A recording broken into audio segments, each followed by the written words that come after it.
더위가 식지 않고 있어서 굉장히 더운 그런 계절을 이겨가고 있는데요. 적어도 오전에 에어컨을 켜는 건 처음이고요. 저녁에 에어컨을 교회에서 켜는 건 처음이고요. 얼마나 날씨가 계속 더운지. 실내 이 공간이 33도까지 이렇게 올라가요. 야, 참 덥기는 덥구나.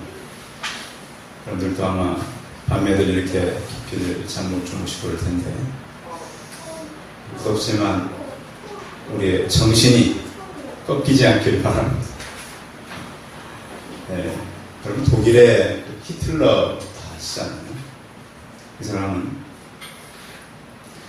지도자로서는 실패한 사람이지만 선동가로서는 어느 정도 사람들의 인기를 누린 사람입니다. 독일이 이렇게 전쟁을 일으킬 때 모든 독일 사람들이 다 찬성했던 건 아닙니다. 보네퍼라고 하는 젊은 목회자는 히틀러가 처음부터 잘못하고 있다는 것을 알고 그를 암살하는 그 모임에 목회자가 가담하게 됩니다. 어떻게 목회자가 이렇게 좀 급진적인 일을 할 수 있나? 근데 그가 생각한 건 바로 그거였습니다. 많은 사람들이 독일이 전쟁을 찬성하는 것을 보고 독일은 더 이상 종교가 필요한 것이 아니고 제자가 필요하다. 이런 결론을 내린 것입니다. 그의 고민은 이런 고민이었습니다. 이 미치광이가 운전수가 돼가지고 그 차로 많은 사람을 죽이고 다닌다면 목회자는 그 죽인 사람의 장례식을 치러줄 것인가? 아니면 그 차에 타올라서 그 미치광이 운전자를 끌어내릴 것인가? 여러분 어떻게 해야 됩니까? 실제로 눈앞에 미친 사람이 이렇게 운전대를 잡고 막 다니면서 죽이고 있다면 우리는 어떻게 해야 됩니까? 끌어내려야죠. 그렇습니다. 그래서 그분은 히틀러를 제거해야 됩니다. 가담하게 됩니다. 근데 걸렸어요. SS 대원에게 체포돼서 그의 죄명은 사형이었습니다. 그날로 역시 이 같이 모인 사람들의 예배를 인도하고 이제 이 사형 시간이 얼마 남지 않은 걸 알고 마지막 이 작별 인사를 이렇게 했습니다. 같은 물론 이 수감자는 살아남았습니다. 그런들이 그를 이제 마지막으로 잡으러 왔을 때 한 수감 동료를 붙잡고 이게 마지막이겠지. 하지만 나에게는 삶의 시작이다. 그래서 그는 사형장으로 유이 떠났다고 합니다. 물론 보네퍼와 지금 우리 가지고 있는 이 신앙의 모습은 많이 다릅니다. 그쪽은 약간 자유주의인 성격이 있지만 저희는 철저하게 갖고 있는 그 보수주의 신앙이다 보니까 가정과 이 국가의 희망, 종교이면서도 특별히 저는 기독교라는 생각을 했습니다. 교회가 빛과 속면이라고 저는 어릴 때 알았습니다. 그래서 교회는 마땅히 모든 성도는 거룩한 산 제물로 그에게 드려져야 합니다. 하나님 믿는 사람들은 그렇게 살아야 합니다. 그래서 1절 같이 한번 읽어봅니다. 1절 시작. 그러므로 형제들아 내가 하나님의 모든 자비하심으로 너희를 권하노니 너희 몸을 하나님이 기뻐하시는 거룩한 산 제사로 드리라. 이는 너희가 드릴 영적 예배니라. 아멘. 우리 몸을 어떻게 드리라고? 거룩한 산 제사. 우리가 제물이다. 우리는 이미 하나님 앞에 드려진 구별된 거룩한 산 제물이다. 근데 사람은 죄로 말미암아서 영이 죽었어요. 죽은 영은 육체를 죽게 만들었고 마음은 깊게 부패하게 됐습니다. 그래서 사람 전체를 도려내지 않고는 도저히 살릴 길이 없습니다.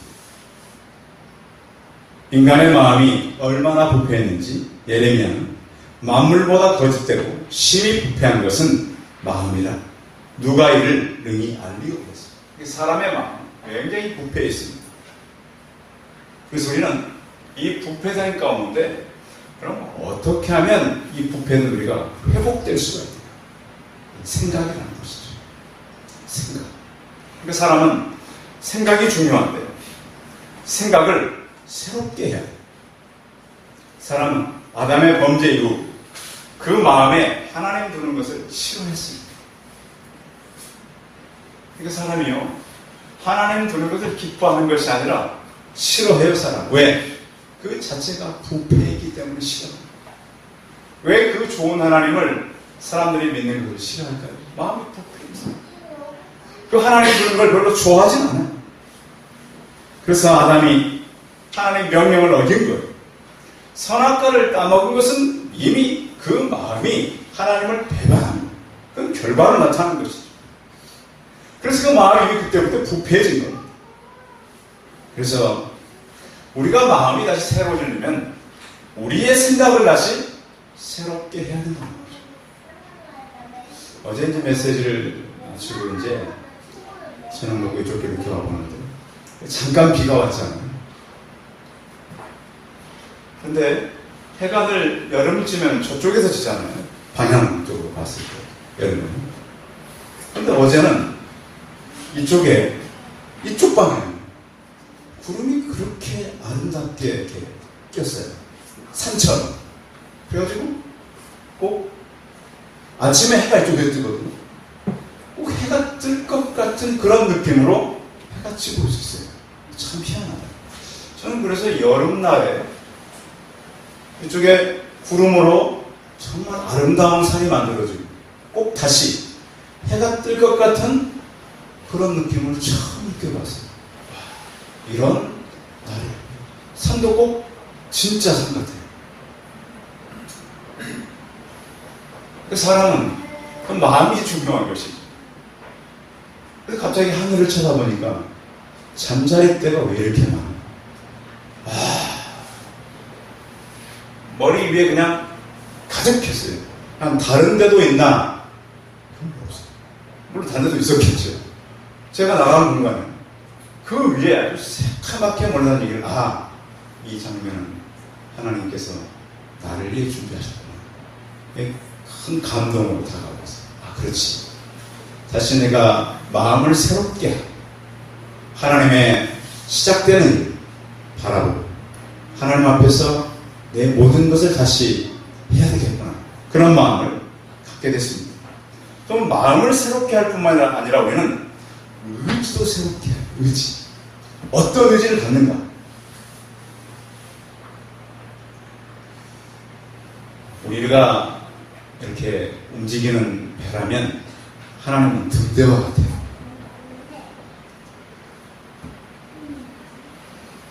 배가 등대에 불빛을 가야 돼요. 등대가 배를 맞춰야 돼요. 어디가 기준이에요? 배가 기준이에요? 등대가 기준이에요? 등대가 기준이죠. 그런 이야기도 있잖아요. 한 대가 가다 보니까 맞은편에 또 배가 오는 함장이 그랬다 그러잖아요. 함장인데 비켜라. 그쪽에서 우리는 등대다. 네가 비켜라. 우리는 어느 것이 기준인지, 어느 것에 맞춰가야 되는지 이것을 모를 때가 많은데 의지를 새롭게 한다는 것은 우리의 의지를 하나님께 맞춰간다는 거예요. 그래서 하나님은 우리의 모든 것을 새롭게 해가신다. 그럼 우리는 지금 어떤 시대를 살고 있는가? 자, 지금 우리가 살고 있는 시대는 물질이 최고입니다. 그렇죠? 어느 교회에서 그랬잖아요. 어느 목사님이 아침에 수표 3,000만 원짜리 잃어버렸대, 교회에서. 그런 성도들이 그 3,000만 원을 찾으려고요. 하루 종일 그 교회 바닥을 이렇게 뒤졌어요. 목사님이 진짜로 말한 것이 아니고 오기배로 마치고 가짜였다 그러니까 사람들은 다른 건 관심이 좀 약한데 돈에 대해서는 굉장히 관심이 많아요. 제가 보니까 이렇게 사람하고 관련된 그렇게 관심이 약한 것 같아요. 사람의 손해를 좀 있고. 그런데 돈의 어떤 손해라든가 이것은 굉장히 사람들은 관심이 많은 것 같아요. 그러다 보니까 사람들이 지금 어떻게 변하냐면 하나님의 말씀도요 실용적으로 자꾸 바뀌는 거 여러분 아시겠어요? 그러니까 이 물질의 가치를 말씀의 가치를 자꾸 바꿔가요. 그러니까 이 말씀도 하나님의 기준이 아니라 내 기준 가운데 자꾸 바뀌어요. 이게 실용적이에요. 물론 실용주의가 나쁜 건 아니에요. 그런데 문제는 말씀조차도 자꾸 우리가 실용적으로 사용하려고 하니까 말씀의 기준이 아닌 내가 기준으로 한다는 거예요.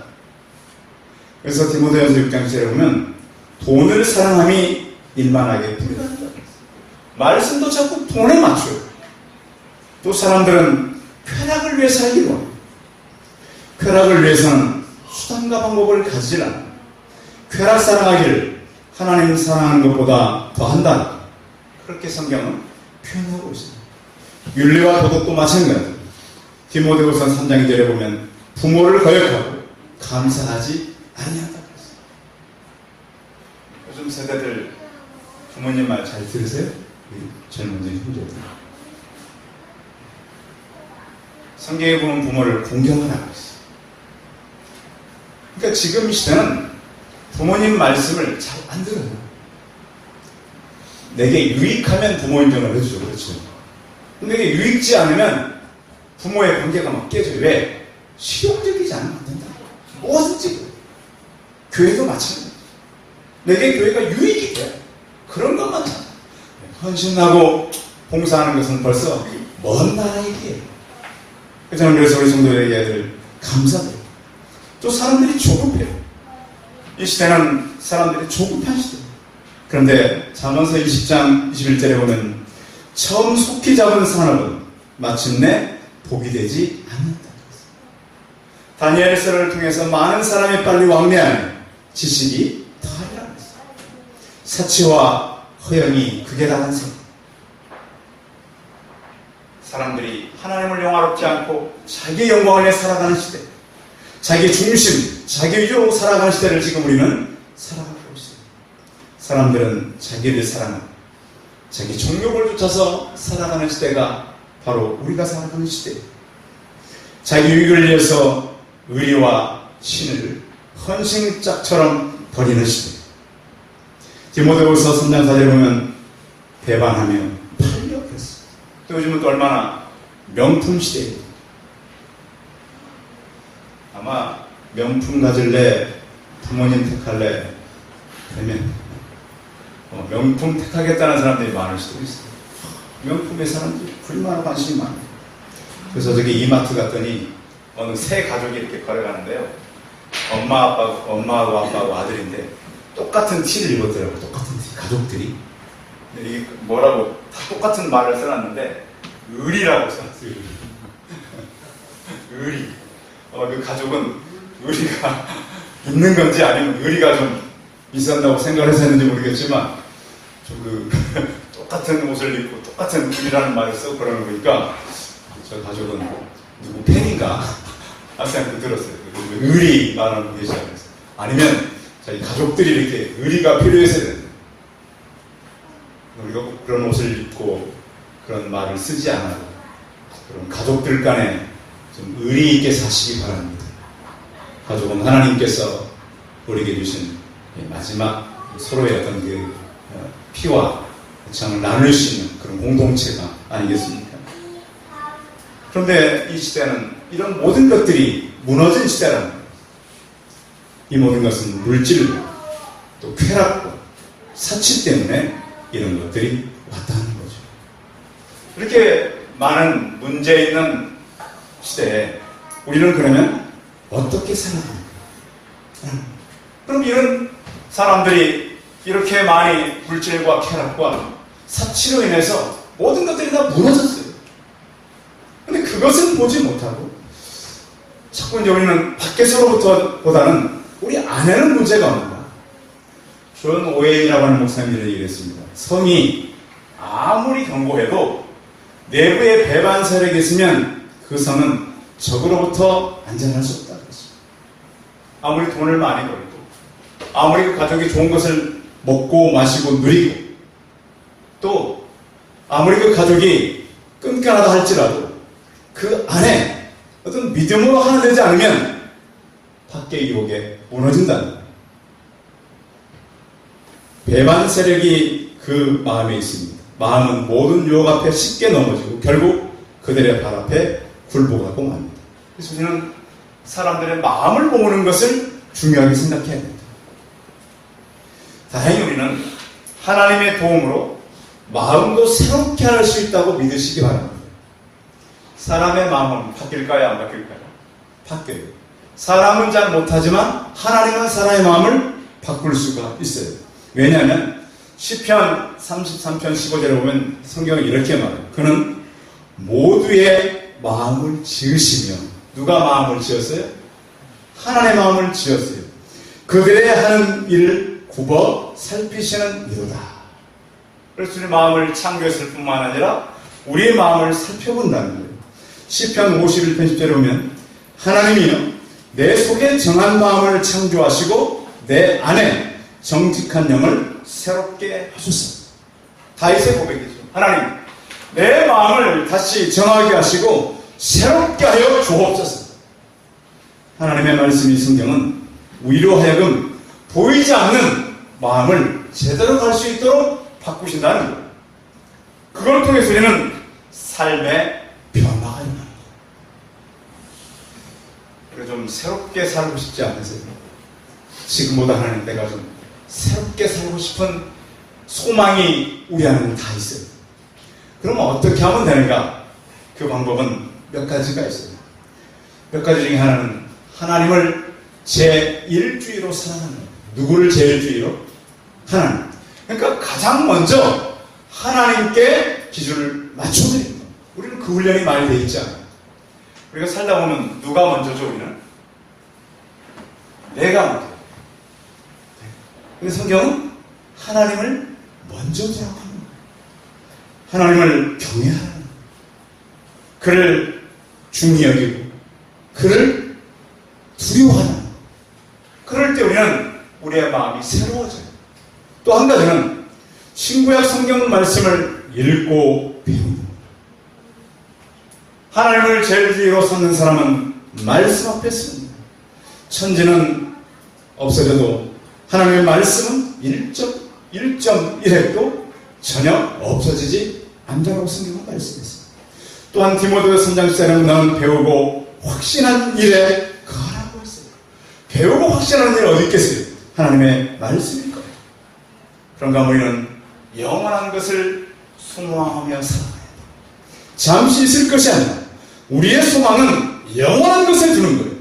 디모데전서 6장 10절에 보면 내가 이 세대에 부한 자들을 명하여 마음을 높이지 말고 정함이 없는 재물에 소망을 두지 말고 오직 우리에게 주는 모든 것을 후히 주사 누리게 하시는 하나님께 두라고 그랬어요. 우리의 소망을 하나님께 두는 거예요. 또 우리는 육체의 소욕을 모르고 성령의 소욕으로 살아가는 거예요. 그럴 때 우리 육신의 생각은 사망이요 육의 생각은 평안이라고 했어요. 기독교 사상이 많이 무너질 때 라브리 공동체를 만들었던 프란스 셰퍼는 이렇게 말했어요. 그럼 우리는 이 무너진 세대 속에서 어떻게 살 것인가? 우리는 무엇을 하며 살 것인가? 역사적, 경제적 붕괴의 시점에서 사람들은 경제가 무너지면 사람들은 어떤 심리가 생기냐면 오히려 통제를 받아들인다는 거예요. 그 사람들이 이렇게 이제 부할 땐 모르지만 어려워지면 오히려 누군가 나를 통제해 주려고 해달라고 하는 그 욕구가 생긴다. 이게 이제 공산주의 하는, 사회주의 하는 사람들의 하나의 전략이거든요. 잘 봐야 돼요. 그래서 사람들은 통제를 받으려고 하는데 그렇게 많은 사람들이 가지고 있는 두 가지 가치는 뭐냐면 개인의 평안과 풍요라는 거예요. 그게 가장 위험하다. 우리도 마찬가지잖아요. 지금 우리는 개인의 평안과 풍요를 누리고 경제는 지금 우리 장로님 기도하신 대로 많이 무너져가고 있어요. 국가가 별 문제가 아니라고 심각한 거라는 거죠. 그래서 우리는 이 모든 것들을 보면서 우리가 참 이제는 어떤 것을 기준으로 살아가고 무엇을 의지하고 살아가야 되는가. 1세기 때도 역시 마찬가지입니다. 바울 시대. 그래서 바울은 이렇게 그들에게 당부하고 있어요. 2절 시작. 너희는 이 세대를 본받지 말고 오직 마음을 새롭게 함으로 변화를 받아 하나님의 선하시고 기뻐하시고 온전하신 뜻이 무엇인지 분별하도록 하라. 이 시대를 본받지 말라고 하는 것, 시대를 거부하라. 우리가 물고기들은 어때요? 그 물을 따라갑니까? 물을 거슬러 갑니까? 거슬러 갑니다. 그러면서 늘 산란지를 찾아내고 먹이를 찾아갑니다. 근데 죽은 물고기는 어때요? 죽은 물고기는 그 물에 쓸려가는 거죠. 세상도 마찬가지예요. 그러니까 우리가 너무 세상의 이슈보다는 우리는 기독교적인 사고와 성경의 이슈를 가지고 살아야 된다. 디모데후서 3장에 보시면 바울은 이렇게 말합니다. 내가 이것을 알라. 말세 고통하는 때가 이르리니 자기를 사랑하며 철저한 개인주의, 자기주의, 돈을 사랑합니다. 그러다 보니까 무정할 수밖에 없죠. 원통함을 풀지 않으며 참소하며, 그러니까 바른 말 하지 않죠. 아첨하며 절제하지 못하며 사나워하며 선한 것을 좋아하지 않으며 배반하여 팔며 조급하며. 오늘날의 모습과 똑같아요. 그러니까 2000년 전이나 지금이나 사람들이 사랑하는 건 굉장히 비슷한 것 같아요. 자기를 사랑한다 그러는데 자기를 위해서 사람들은 얼마나 자기를 위해서는 준비하는지. 또 이 시대는 불법이 성하는 시대예요. 많은 사람들이 저 회사 참 괜찮겠다. 힘들게 학교를 졸업하고 입사를 하잖아요. 그래서 저 회사에 들어가면 나름대로 비전을 가지고 일을 수 있겠다. 근데 어떻습니까? 요즘에 드러나는 오너들, 또 힘 있는 사람들의 그 일들이 얼마나 많이 드러나고 있습니까? 사회 귀감이 돼야 될 사람들이 얼마나 초한 모습으로 많이 드러나고 있습니다. 이 말세, 고통하는 때 이런 세대를 본받지 말고 나가라. 또 우리는 마음을 새롭게 함으로 평안을 받는다 그러는데, 농사를 짓는 농부는 어때요? 한철 농사가 끝나면 어떻게 하는가요? 농사가 끝나면 농부들이 하는 일이 뭐예요? 그 밭과 돈을 다 갈아서 없습니다. 마찬가지입니다. 우리의 마음도 다시 갈아엎어야 된다는 거예요. 세상을 향했던 우리 마음, 이 여름 때는 이렇게 이제 휴가도 가시고, 또 이제 이번 주가 피크 아닙니까? 휴가가. 근데 거기 가서 뭘 할 겁니까? 여러분 가실 때 작년에 제가 부탁드렸죠. 뭘 가지고 가시라고요? 휴가 갈 때? 그렇죠. 역시 교육의 효과는 큰데요. 성경과 생명의 삶을 꼭 가져가셔라. 가족들 갈 때도 훈련돼야 돼요. 제가 보거든요. 가족들 그거 안 가져가면 뭐 싸가지고 가요? 화투 가져가서 소망 없어요. 그 가정. 또 몰래 막 술 싸가지고. 뭐 가서 노는 거 보면 기독교 가정이나 일반 가정이나 차이가 없어요. 기독교 가정은 아침에 일어나서 큐티하고 예배를 해야 돼요. 새벽기도 하듯이. 그게 안 돼 있으니까 그냥 똑같은 거예요. 그러니까 삶의 어떤 세상과는 각이 재야 되는데 우리는 그렇잖아요. 낮은 울타리가 필요한데 그것들이 없어요. 그러니까 예수 믿는 사람들의 주가나 믿지 않는 사람과 똑같지만 한데 꼭 가실 때 생명의 삶과 성경 찬송을 가져가셔서 예배를 드리고 묵상을 하셔야 된다는 거예요. 왜? 우리 마음이 자꾸 기경이 돼야 되고 바꿔져야 됩니다. 호세아 12장 10장 11절이면 지금은 곧 여호와를 찾을 때는 너희 묵은 땅을 기경하라 그랬습니다. 그리고 우리는 성경에서 말씀하는 대로 거룩한 산제사의 제물이 되기 위해서는 우리가 늘 하나님이 기뻐하는 그런 모습으로 바꿔야 가야 된다는 것이죠. 하나님의 선하시고 기뻐하시고 온전한 뜻을 분별하라 그랬습니다. 하나님의 선한 뜻은 무엇입니까? 우리가 하나님의 선한 뜻을 다 이룰 수 있나요? 하나님의 선한 뜻은 하나님의 온전한 뜻을 받아가는 우리가 이룰 수는 없어요. 그런데 우리는 늘 하나님을 거스리며 살아간다. 기뻐하는 뜻은 뭡니까? 믿음이 없이는 하나님을 기뻐할 수 없어요. 그러니까 믿음으로 살아간다. 때로 우리는 절망과 두려움 가운데 살아. 그러나 믿음으로 살아.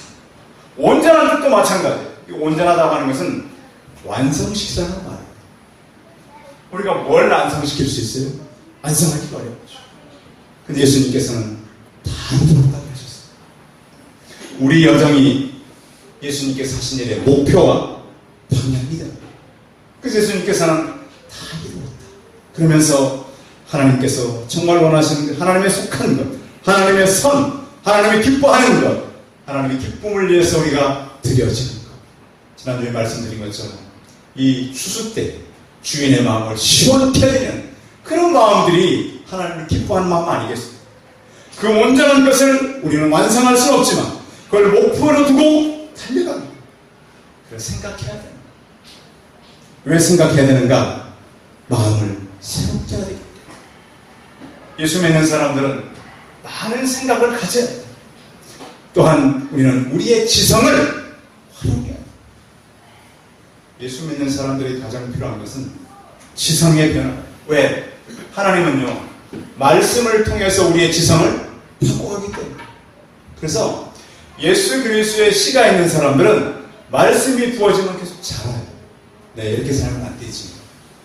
내가 말씀대로 살아야지. 그런 각성과 헌신과 각오가 늘 일어나요. 그런데 그 속에 예수 그리스도의 믿음이 씨가 없는 사람들은 세상의 물질, 쾌락과 자기 위해 살아갑니다. 또한 우리의 이 어떤 사고의 변화는 반드시 영향을 미치게 되어 있습니다. 믿는 사람들은 이 비판의식과 문제의식을 갖고 살아요. 왜? 성경의 사람들이 그래요. 그 사람들이 가면 영향력이 미치는 거예요. 그런데 예수의 그리스도의 씨가 없이 그런 고민과 생각하는 사람들이 모이면 다 무너지고 썩어지게 된다고 하는 것입니다.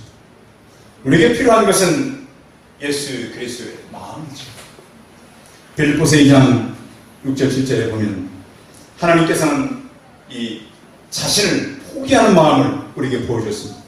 그는 하나님과 본체시나 하나님과 동등됨을 취할 것으로 여기지 아니하며 자기를 비웠다라고 그랬습니다. 이 자기 비하인데 이 자기 비하는 두 가지로 나눠집니다. 하나는 허기와 비김, 이런 말 들어보셨어요? 허기라고 하는 것은 자기를 비우고 인성을 취하십니다.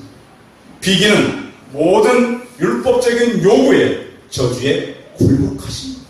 그러니까 몸만 입은 것이 아니라 그분의 우리를 위한 비하는 율법의 모든 욕을 그분이 다 받았다. 마지막 저주의 시간까지 하나님 그를 지켜보신 것. 그게 바로 비기라고 합니다. 또한 내려오셔서 종의 모습을 가지고 우리와 함께 사셨어요. 주님은 말로만 생각으로만 자기를 포기한 것이 아니라 직접 행동으로 실천하셨습니다. 새로운 삶은 무엇으로 가능할까요?